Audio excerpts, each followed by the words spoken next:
Welcome to 5 Sandringham Chase at Patrington Haven Leisure Park. This has its own private enclosed garden, and we've got a decking area here with outdoor seating, and this is an accessible property. You've got a wheelchair ramp to the front.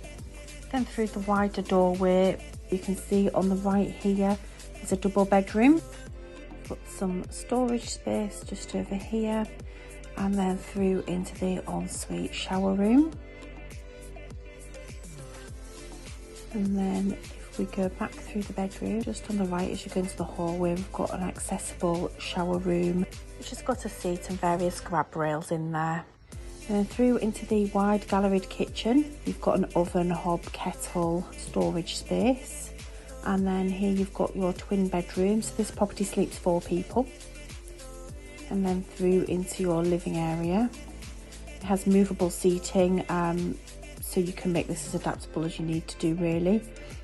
And you've got dining seating here as well. We'll just head back through the kitchen. You can see that a bit more clearly. You've got a microwave up there, and through out onto the wraparound decking. This is a pet friendly property. It's a small pet on request if you wanted to bring your pet along.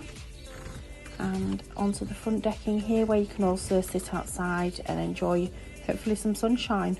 Book at www.letshostholidays.com.